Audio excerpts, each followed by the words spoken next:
Well, welcome back, everyone. Again, my name is Erika Kirby, and I'm a professor of communication studies and the A.F. Jacobson Endowed Chair in Communication at Creighton University. I'm glad to be with you again as a representative of the National Steering Committee to offer some logistics as we enter into the live Q&A for today's session. Also, I realized I did not say much about myself in terms of background before. So I am a former director of women's and gender studies at Creighton, a past president of the Organization for the Study of Communication, Language, and Gender, and a co-author with Dr. Chad McBride of Creighton University of the book Gender Actualized, Cases in Communicatively Constructing Reality. We have 2 editions of that.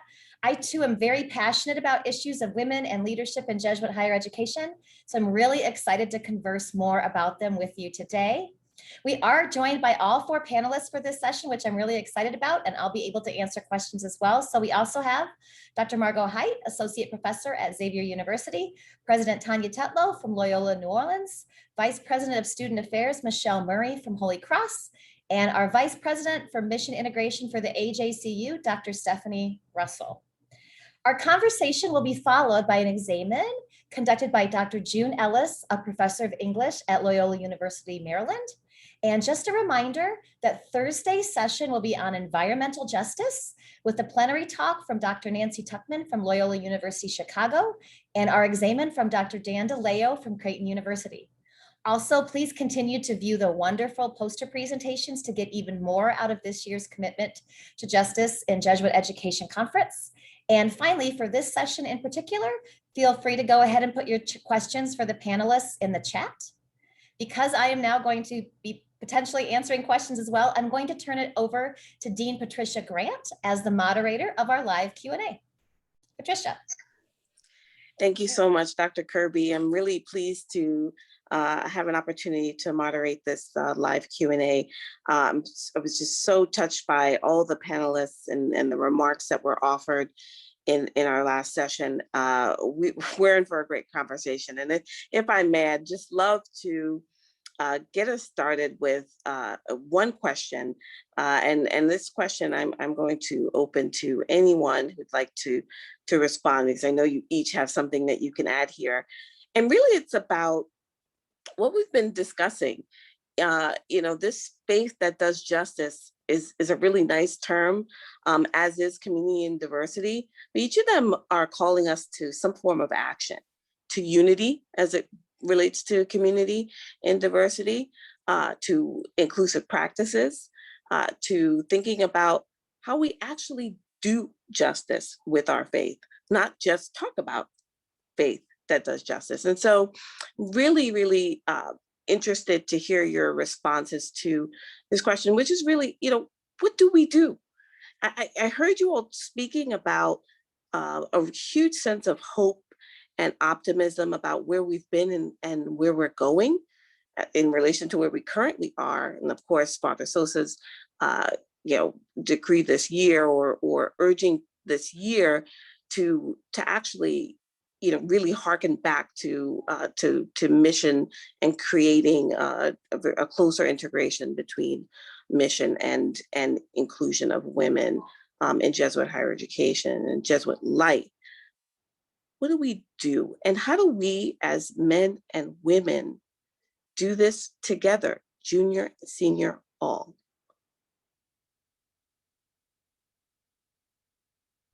Well, I'll jump in. Thanks, President Tetlow. I did not mean to imply such hope and optimism on the subject. I think it's a really hard one, and we're dealing with the whole institution, which is global and not exactly thrilled with the prospect of change. But within that, what do we do? I've been working, as I said on the panel, with my provincial on that and suggesting everything from really evaluating Jesuit high schools, for example, and how they teach and deal with gender, particularly the ones that are still all male, and reminding them that when we get students, they're pretty fully baked. And so the high schools are the battleground for a lot of this stuff, and thinking about that in the way that he's already pushing them to think about racial issues. I think on college campuses, we deal from at one extreme violence and rape and Title IX, and how we work on those efforts, not just on the backside, which is so fraught, but prevention, and how to talk about violence, which is rooted fundamentally in sexism and misogyny, and also just selfishness and lack of moral reasoning. So to grapple with it in the language of our mission. On the subject of race and diversity more broadly, I felt a little more comfortable, I think, in part as a white person, to push my board hard. As a woman, I'm a little anxious about doing it on the subject of gender, but I'm going to get to that next. But I spent time this last week with the board of Loyola New Orleans in an entire board retreat focused on issues of race and diversity, and really pushing them to grapple with those issues in themselves, and then thinking about how we as an institution can do better in very specific, palpable ways. So I think really thinking about the power we have as gatekeepers of opportunity, how we encourage women in particularly STEM fields where they get discouraged. There are lots of hands-on issues that we bring a lot to in higher ed, and so how we can do better. That's awesome. Thank you, President Tetlow. I wonder if we could also sort of talk about maybe some of the promise that exists around mentoring. You began to talk about that through the panel, and without a pipeline, we're in for perhaps some reversion. I could jump in a little bit on that, and just to echo what Tania was saying too. I think it's very important that we take a long, close look at ourselves institutionally and not just preach to the rest of the world around this. And for the last year, really since George Floyd, the mission officers and diversity officers of the AJCU school have been meeting monthly under the umbrella of Colleagues for Racial Justice, in an effort to bind more tightly the language, and not just the language, but the worldview, the literatures, the reference points of Jesuit and Ignatian mission in higher education with those same things in the work of DEI. And how is it that we can come together in a realization that without each other, at least in our context in Jesuit higher education, these things are incomplete. And of course, as you mentioned, the intersections there with women's issues in particular, I would say women in some ways come too often as a secondary consideration in either of those circles of the Venn diagram. So within the context of our mission, we talk about the marginalized, we talk about, and these are really important things, but we often don't include women domestically and internationally in that category. And similarly, there is a lot about DEI work that addresses the needs of women and addresses issues of gender more broadly, but there's a lot that doesn't. And so in both of those spheres, I think we can allow the concerns of women to move to the periphery in ways that aren't helpful for either one. So I would just mention that. And then in terms of mentoring, and I'll make this quick, sometimes we think about mentoring as a wholly local activity. And I need to find somebody in my institution that can be a kind of either a support or a source of wisdom or perspective, or to push me professionally or interpersonally. And the beauty of a network like ours is that we should have access to women and other support sources for ourselves beyond our own borders. And often this happens, for example, with faculty and administrators of color who are walking into predominantly white institutions and need to find their mentorship outside of that institution. We can look around and see lots of women in our schools, but the match may not be right, or the way in which somebody longs to be stretched may not be right, or the extra source of courage that they need. So I think it's important for us to take advantage of the fact that we are a community and to think a little bit more creatively and a little bit more expansively about mentoring. And can I ask one in the video, I forgot to mention, yes. I listed Dr. Christine Hinsey as working at Georgetown, and I just want to say she's at Fordham before all the Fordham people jump up and down and say, hey, we need to claim her for our own. So let me just say that before I forget. Thank you for that note.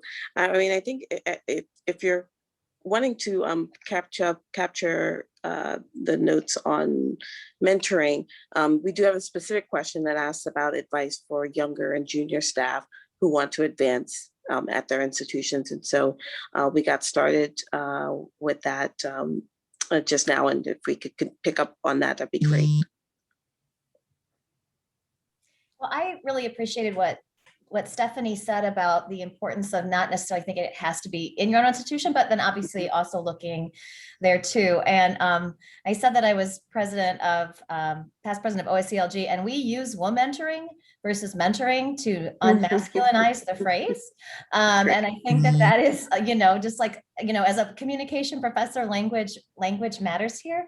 But I do think that that there are small moments that we really don't realize how much of an impact we can have on, someone else's life, in terms of women talking to each other about leadership and running the race and what it's like to be in, these institutions as faculty or staff. Because sometimes I find myself saying things like, slow down a little bit. Don't actually feel like you have to, this pressure to go run the race as quickly and things like that. So, I think the longer that some of us are in here, the lessons that we learn, especially if they are more about, Patricia, you were talking about faith in action and like living a whole life. Sometimes the way that we live professionally prohibits us from maybe getting at some of those things, our own cura personalis.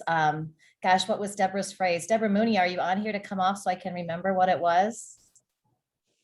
Or does anybody else remember? It was our care for the self, as close as she could get. But anyways, womentoring, there, thank you, cura proprietune.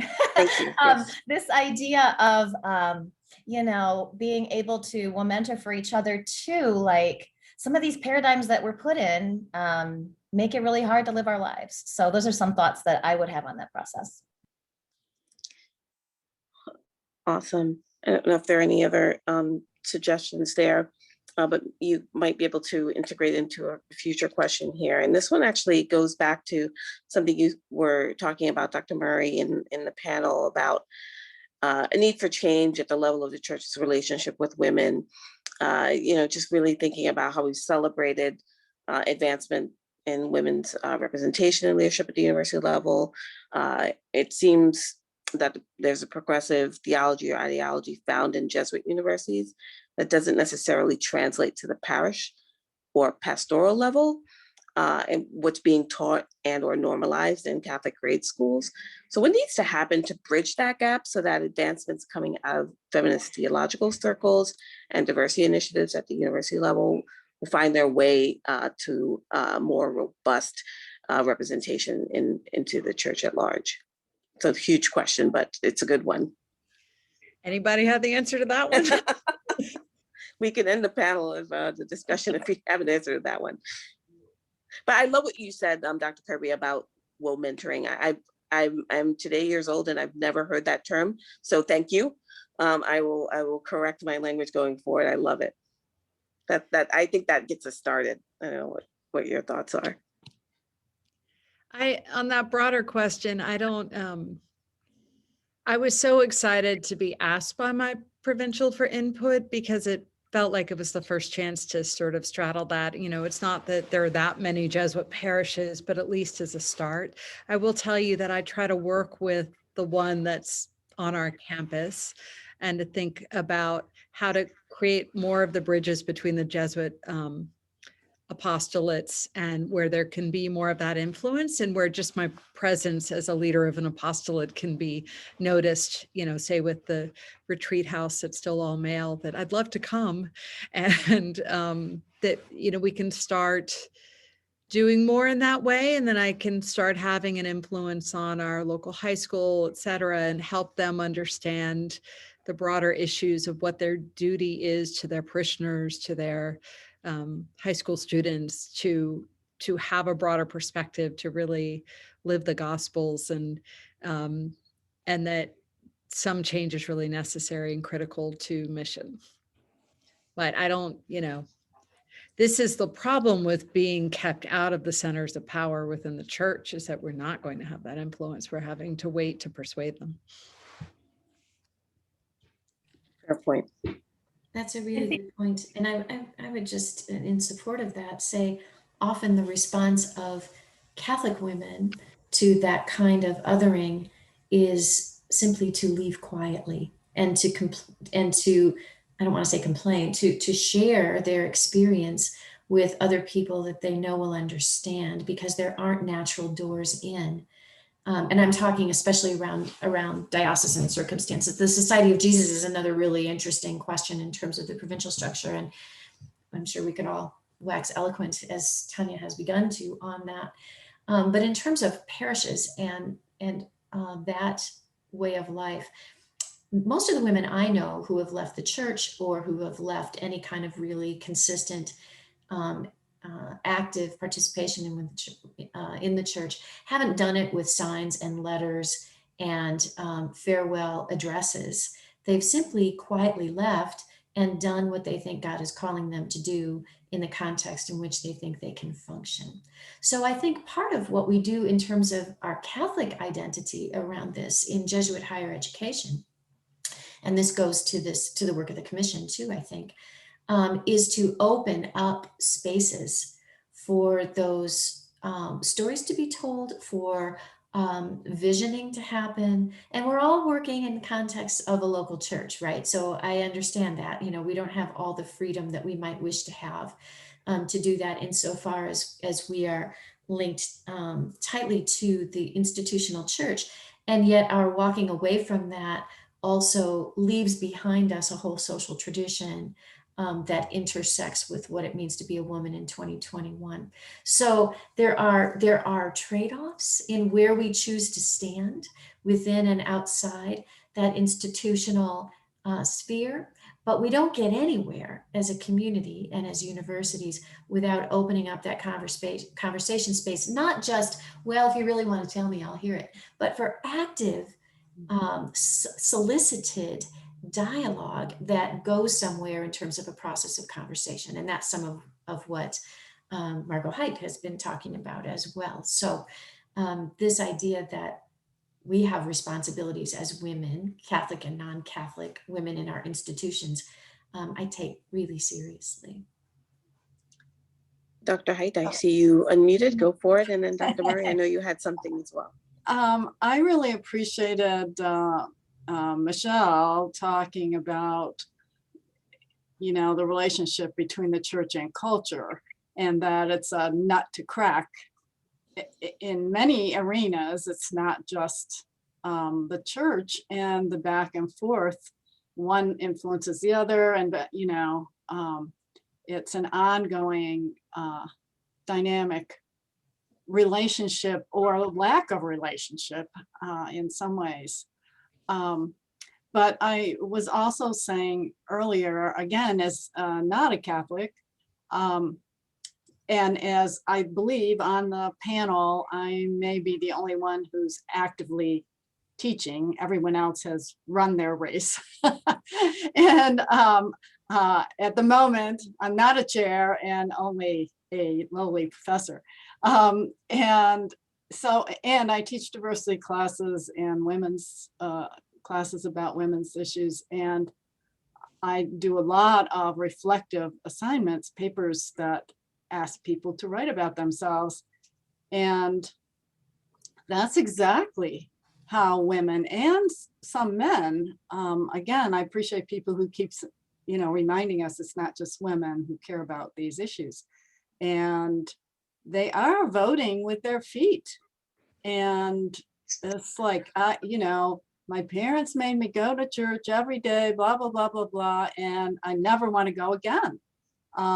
And so I agree in some way with it's important to move down the chain and be making changes in even elementary schools. I don't know if high school is even soon enough.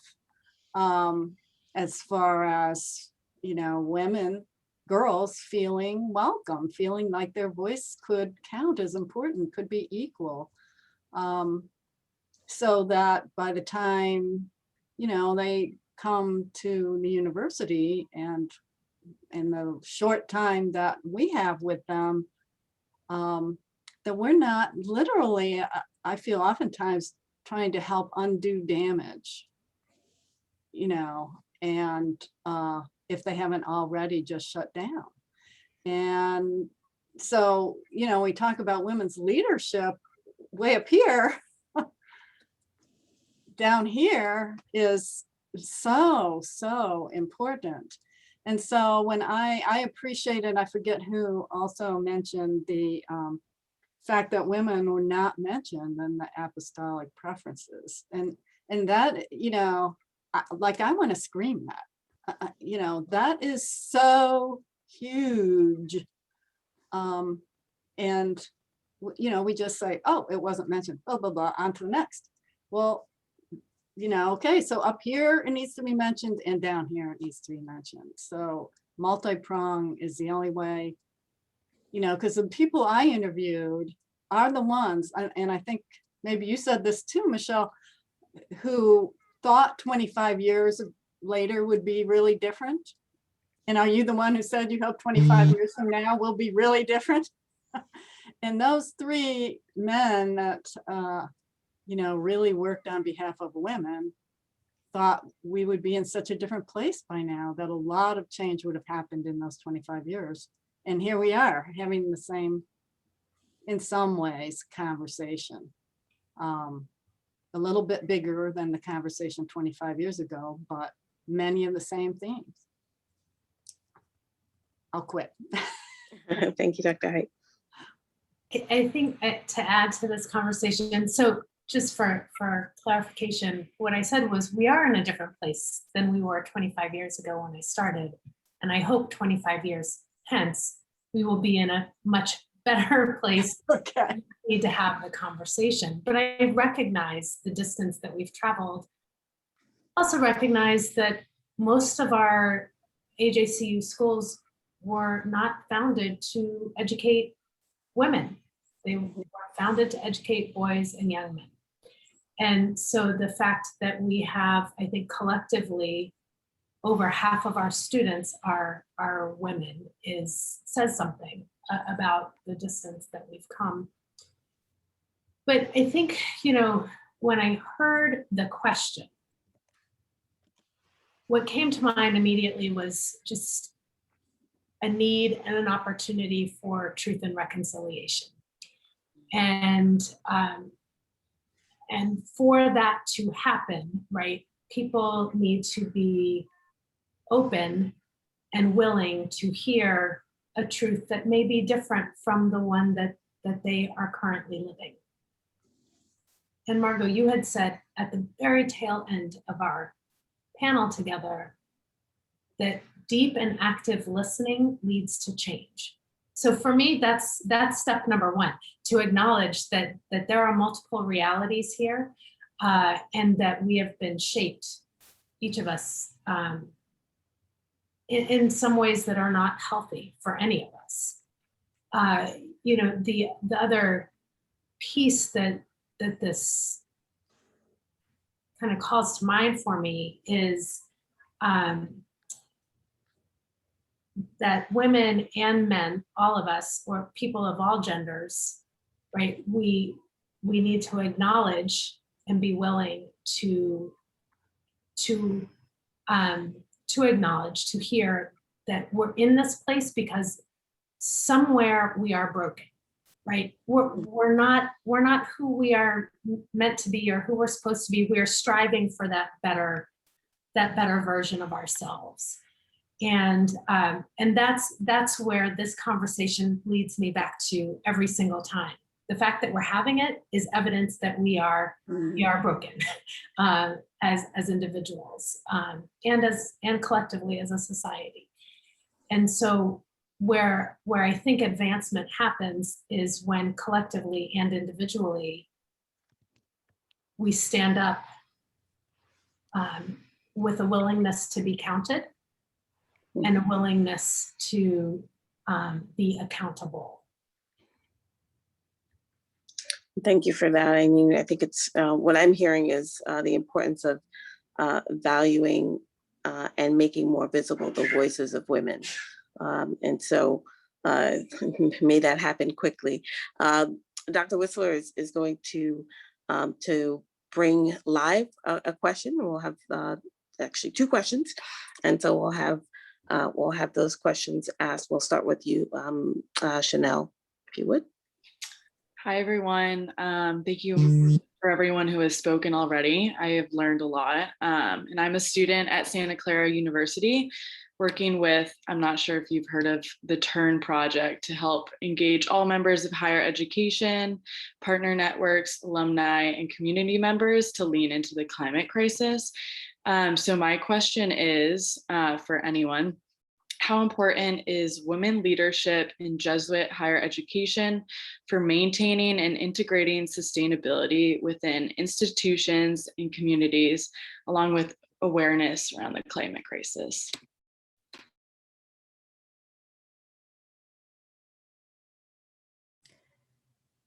You know, I think I would want to be careful about too much stereotyping around this, but I do think there is some credible evidence around alternative forms of leadership exercised by women generally, and more collaborative forms of leadership.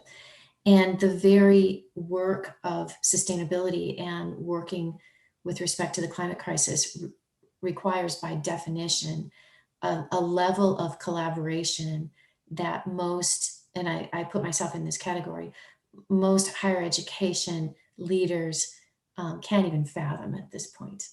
And so I look at signs of hope like the Seattle U Advanced program and other programs that cultivate not only women in STEM professionally, like as a collection of individuals, but create community that can be more effective in addressing climate crisis. So, you know, does it matter that there are women in leadership because we're half or more of the human population? Yes. Does it matter as a justice issue? Absolutely. But I think it also matters on this very practical, stylistic level that is, in my experience, often a more organic and inclusive, not always, but often form of leadership.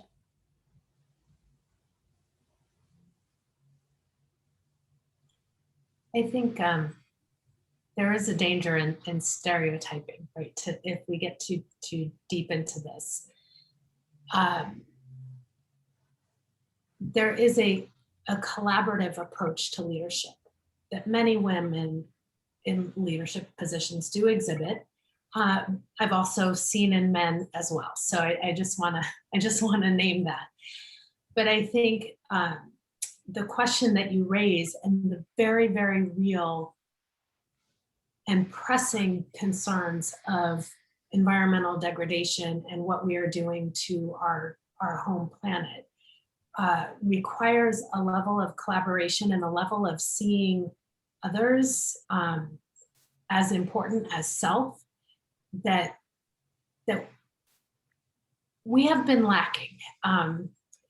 And I don't want to put a fine gendered point to that, because I don't think that's fair to people who have, you know, regardless of their gender, who have been working for climate, to address climate change. But I do think it is a style of leadership that is necessary, that I hope we are fostering at our Jesuit institutions, to really be able to take into account perspectives of widen the table so that we can get more folks to the table. If that's a gendered approach to leadership, maybe it is. I don't know, but it's necessary. And so I think, you know, all of us are counting on people, again, to be able to stand up and be counted and to be held accountable. And I think certainly our current students, they're counting on those of us who are older and who have not heeded the warnings well to step aside in some ways and to allow younger folks to lead. So in some ways, I don't see this as much as an issue of gender as I do an issue of generation. And I guess I would just add to that, issue of generation and just of numbers, right? The more of us doing this, the better in terms of who is at the table fighting for climate justice. And it's so intertwined with some of the other concepts that we've already talked about. I mean, we're gonna close up with the environment, but it's intersectional with racialized privilege and with gendered privilege and things like that. So I think, yeah, Chanel, it's really important for us to think about it. I've never really thought about it like in terms of the role of women in particular, other than I feel like people hear things from different people in very different ways. And if, a more feminine approach to leadership makes people hear it, all the better. We need to figure out something, because I think for some people, okay, I think we could all agree there is some gloom and doom rhetoric, right? And some people just don't respond to that.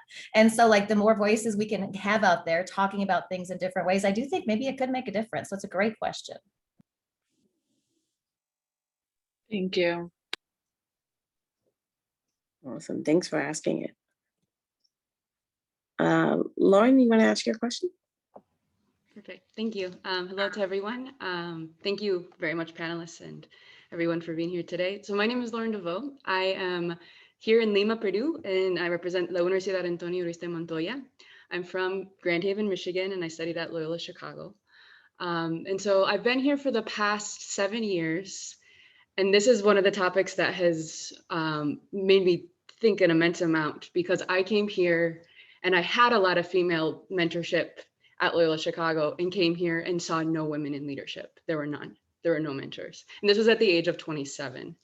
So as I began to speak about this a little bit more at the university, and luckily this has changed and things are beginning to change, but it's a challenge, I think, sometimes as someone from the States when I bring up gender equality and women in leadership, because they say, well, you're from the States and that is more liberal. And so there's privilege there. So that's one question. What can we do to think, some of you have talked about expanding beyond borders. And so globally, what does this look like? Understanding that there are very different cultural differences as well. So how can we have this conversation?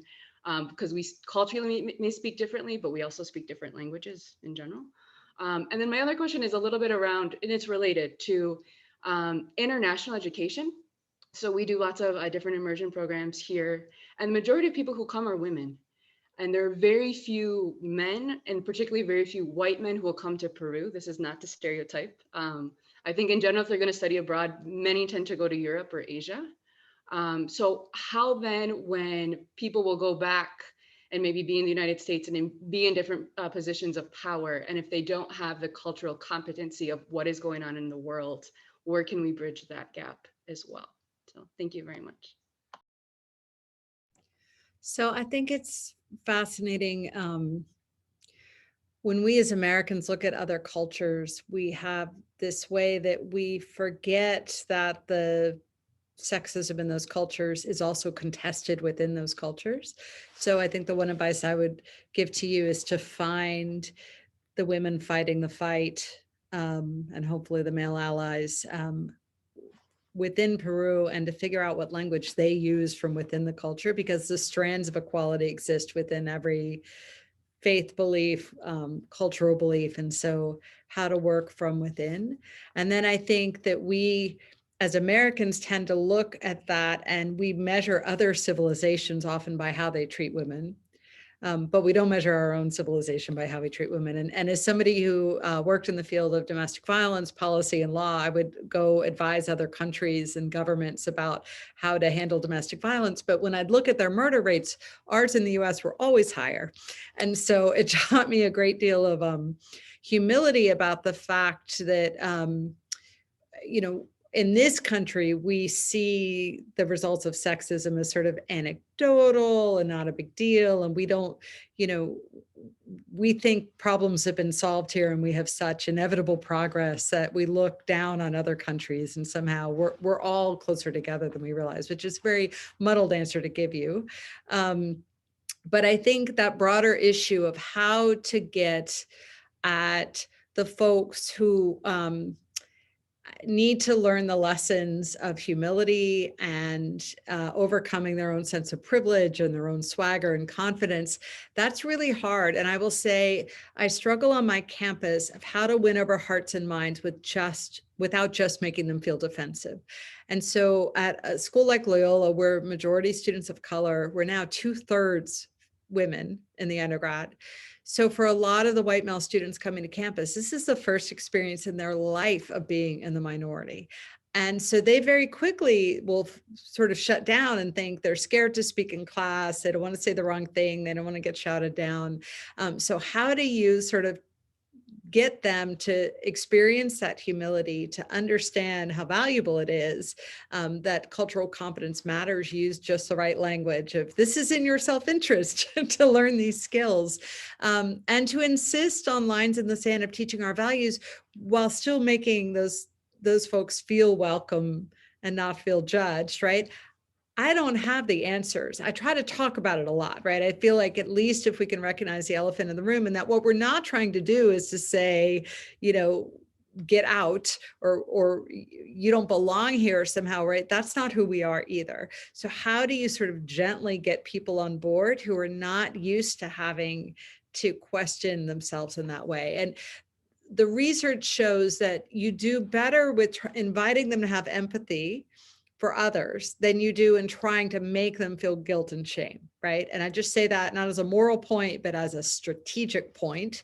And so I think sometimes tiptoeing up to them and acknowledging ways that they have, maybe in surprising context, felt stereotyped, and getting them to empathize therefore and to extrapolate that feeling and others. And so that as a strategic point, it's a better way to get at hearts and minds. But I mean, this is the ball game, right? And I do think that this escalating self-righteousness and the politics of indignation on both sides, not the answer. So how do we get to the point of, in our very Jesuit forms, of listening harder to each other, of doing it with the language of inclusion and welcoming, and invite people to think beyond their own self-interest? That's what we're hopefully all about. I think in some ways, Lauren, your question sends me back to Margot's presentation in the first place, like 26 years ago now. They're like, let's talk about women. Nope, we're not going to do that. And then they have to stand there and be like, yes, we're really going to make this. I mean, it took a fight to even get it to be talked about, whether or not any darn thing was done about it in the 25 years, after it was passed, which is why we wanted to sort of revisit it in the first place. And we know that some things have happened and there's still more things to go. But I think even just the evidence of how hard it was to get people to talk about it, but glimmers of hope again of, the commission that's being formed and things like that. If this really can become a worldwide conversation through, some of these things that are happening with the Jesuits, we'll see.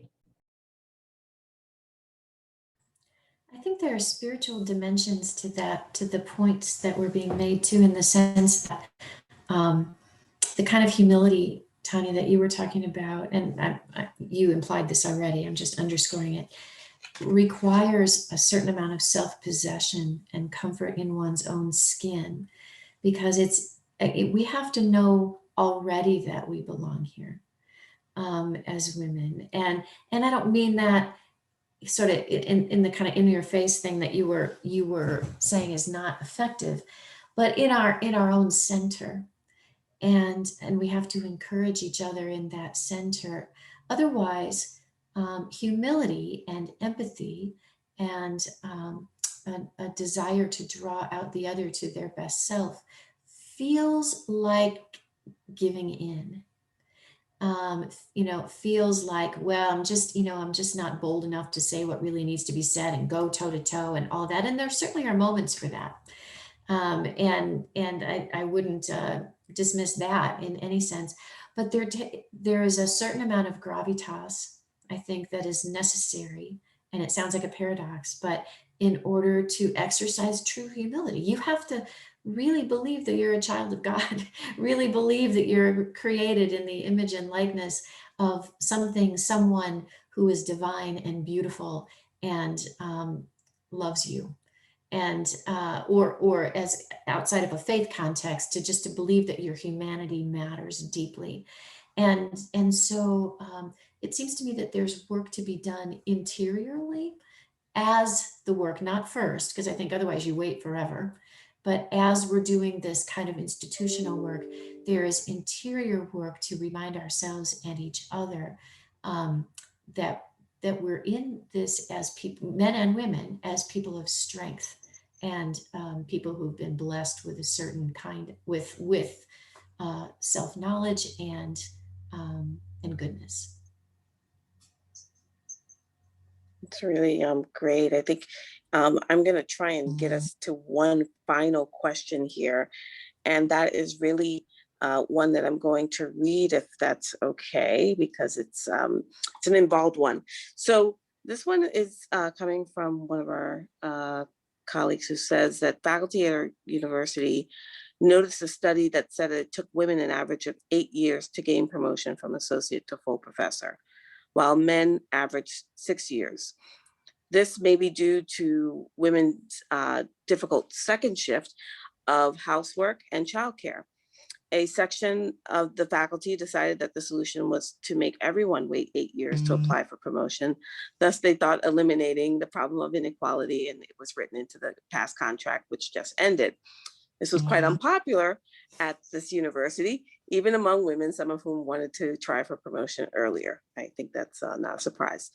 So the union did a survey of other Jesuit universities and decided to change the promotion application back to 6 years in the new and current contract. So that this person indicates doesn't necessarily address the issue of women's struggles on the tenure and promotion clock. It doesn't try to close the gap any other way through other means of support. So if you could each maybe give one idea that you've seen work, either your institution or within your experience, what would that be to help women go from associate to full? And if you want to talk about assistant to associate, that's also fine. So I haven't dug into this yet here, but my sense was, in addition to that second shift, which is harder for the university to do much about, when I lecture to young people, I talk a lot to the boys about how they will make a difference in equality by how often they wash the dishes when they and their wives or partners are still are both exhausted. But I do think what's different about going to full is that you choose when.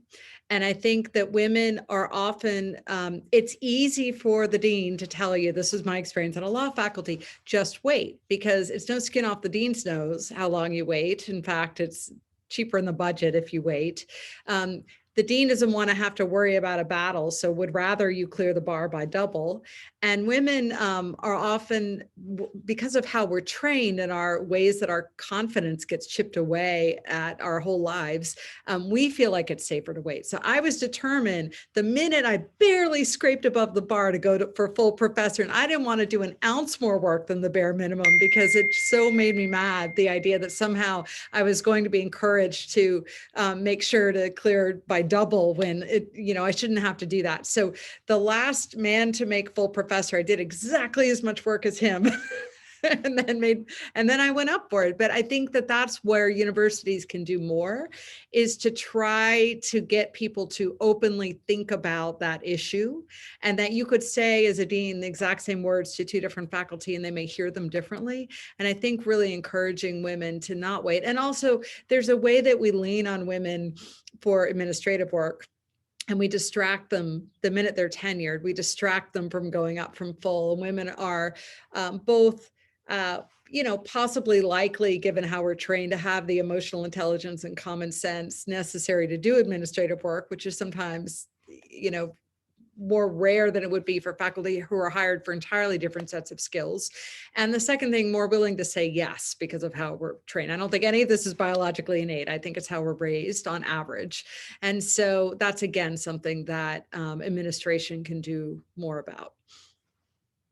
That's awesome. So we'll give 1 minute each if you're weighing in, and then Dr. Kirby is going to take us to the examen. Dr. Hyde. So I'll take my 1 minute to say that, yes, universities can do something about second shift. And that is how many of these universities have childcare on the campus. That's huge. It is huge, huge, huge. And we're family friendly, but not that. And that can make all the difference. So from experience. Thank And I you. would just add that- Let me add one more thing on who saying about whether boys do the dishes. So my kids are, you have 9-year-olds, mine are in their 20s. And my son, of course, empties the dishwasher, loads the dishwasher, and all that. And you would not believe how many girlfriends he has had where he has tried to do that at their house and was told by the mom not to do it. So again, we've got to, there are multiple paradigms here that need to shift. Oh, you don't need to do that. Just a thought. If I could just weigh in, and not knowing the institution, I'm not trying to throw shade, but the thought that extending the timeline for all would address the adversities and the discrepancies, I think actually speaks exactly to the problem. That there is no understanding of the real problem or willingness to dig in to the different experiences that men and women are having. And so, I would ask all of us that again, we have a willingness to, as Margot suggested, listen deeply, because that can actually be the catalyst for change. Again, not trying to throw shade, but just observing that the solution itself was part of the problem. Great insights. Stephanie, go ahead. I agree. And also recognizing that this is the question that you asked, Patricia, is fundamentally a mission issue. We started this conversation by talking about where are women in the UAPs and where are women in the articulation of our mission. This is a fundamental internal mission issue. And so on a very practical level, I think granular data from our offices of institutional research in terms of PNT activity, the service record, everything that fits under service of junior faculty who are women, or tenured faculty who are then going up to full who are women versus and again, not all women. We have to be really careful about this. I'm talking about very macro numbers here. But we need to pay attention to those trends. And so often we go to the things that we stereotypically believe are female or women's issues. We're going to deal with the pregnancy clock. We're going to deal with mentoring. Mentoring is really important. All these pieces matter, but we can't get very far unless we have a very close allied relationship with our institutional research offices to really know what we're dealing with. This is the incarnation in our midst. This is the reality of how we're living the mission. And unless we're willing to respond to those realities, not just across the university, but by college, by department, and really pay attention to the granular data that we're gathering. Well, thank you all for your insights throughout the earlier panel and this discussion of being as open, honest, and transparent as possible, as well as pushing all of us to really dig deeper and to do so much better as a community around how we take care of each other and care for justice within our own ranks. And so thank you for that. And I'd like to just turn it over to Dr. Kirby to bring us to Dr. Ellis for our examen. Sounds great. I'm going to take 30 seconds, not a minute, and just say I cannot echo the comment on service enough times. The amount of committee meetings I'm in when everybody else around the table is usually identifies as a woman and doing the work that then sometimes doesn't get credited to said committee that did all the work. happens an awful lot in Jesuit higher education, and we could start stopping that and spread that load a little bit more would help some of those disparities. So with that tiny soapbox, I am so excited to turn over this to Dr. June Ellis to lead us through an examen to think about justice for women, justice for gender. Thank you all. I want to begin just by saying thank you to all of the organizers and thank you to all of the speakers. Just so much gratitude and respect. The way in which each of you expresses and lives the truth of the Ignatian Jesuit Catholic mission is beautiful. So I just want to honor and celebrate your presence and the presence and the contributions which are so vital from each one of us, by whatever gender we identify. Each of us is invited, in the words of Father Sosa, to see all things new in Christ. Each of us is invited to see all things new in justice and in faith. The writer Jacqueline Woodson, in her book, Brown Girl Dreaming, proclaims, "The revolution is like a merry-go-round, history always being made somewhere." Responding to that line from Woodson, a student wrote in a final exam, "When joy and innocence are given space to exist, the revolution throttles forward." I invite you to join me in connecting consciously with the presence of joy and innocence within ourselves. This is the presence of the light, the sacred truth, the reminder that each of us is a beloved child of God, a reminder that every human on the planet is equally a beloved child of God.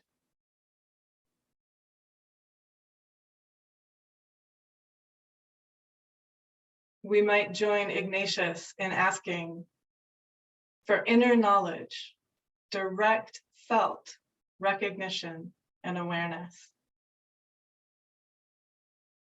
of the blessings that have poured down upon us.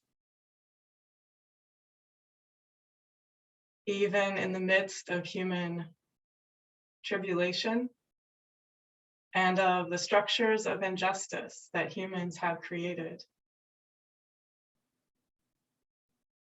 Incredible gifts of courage, of strength, of faith, of hope, of succor are with all of us.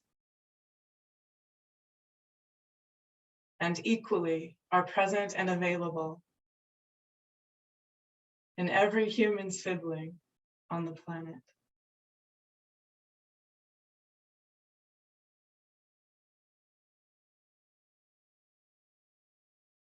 If you like, keep your eyes closed if that helps you to reflect. If you like, blink your eyes open if that helps you to reflect. I'm placing in the chat a few questions which came to me listening to the incredible inspiration from the panelists. So these are questions it would be appropriate to ask in the silence of your own heart, in the silence of prayer and meditation. They also work very well if you like to reflect with a pen and a pencil in hand, pen and piece of paper in hand. Listening to the panel and discussion, what inspired me and gave me hope? Where did I feel pain, discomfort, resistance?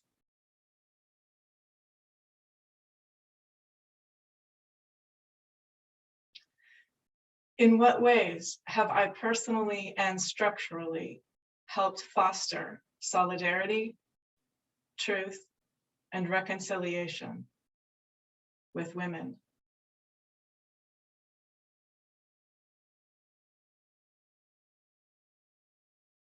Have I turned away from listening deeply, from fostering solidarity, truth, and reconciliation with women?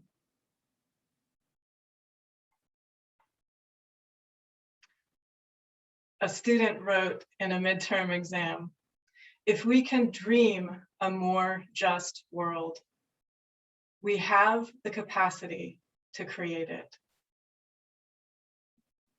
What is my dream for a more just world? How would I like to step forward from here? And you might notice if one of those questions calls to you, and spend some time particularly with that question. I'm going to set a timer out of respect for the clock. I'll give us 3 minutes and then come back for a closing prayer.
So that's the 3-minute mark.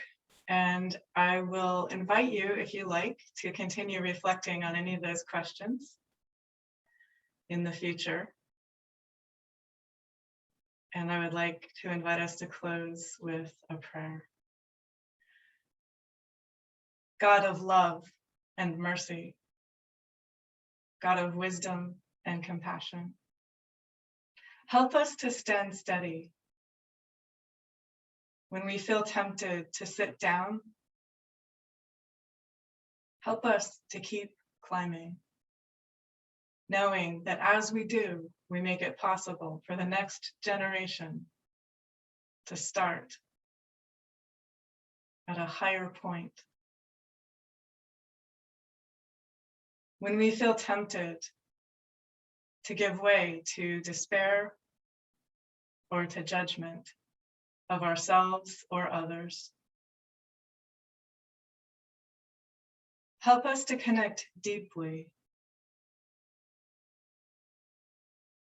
with your indwelling love that animates us, that breathes the very breath of life in us. And help us recognize that that same love, that same breath, that same life equally dwells in all human siblings.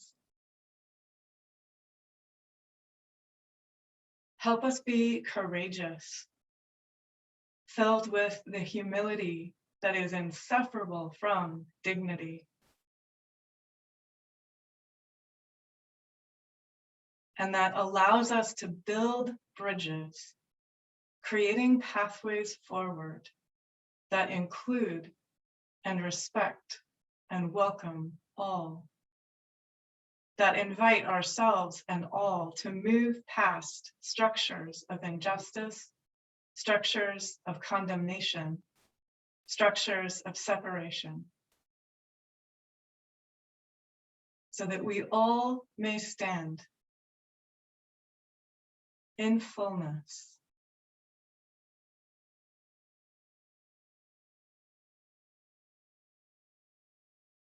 in the strength and in the joy, in the peace, in the connectedness, in the affection and the tenderness and the caring that is true human community, which each of us is invited to live and to share right in the midst of our daily tasks, our daily work, our responsibility, right in the midst of our prayer, our meditation, our play.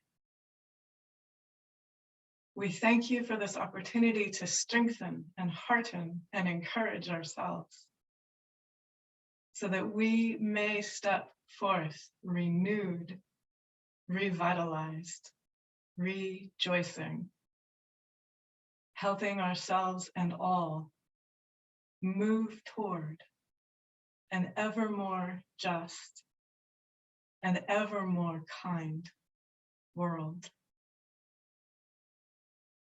We ask this in the name of infinite grace. Amen. Thank you so much, Dr. Ellis. It was really a lovely closing, especially this idea of if we can dream a more just world, we have the capacity to create it. I hope we are all feeling that spirit across the 5 sessions that we have had together so far. And just a reminder that our final session will be on Thursday on climate and environmental justice with Dr. Tuckman and Dr. DeLeo wrapping us up. And I see that the same announcements are echoed in the chat. Thanks to our captioner Faith, like as we have said every time, thanks to Georgetown and to Andrea for all the great work that they have put forward, and to the rest of the committee. It's been so exciting for us to see across these sessions all of this coming into fruition. And so it's going to be a little bit bittersweet on Thursday when we are all the way done, but we hope to see you then. Have a great rest of your Tuesday, everyone. Bye.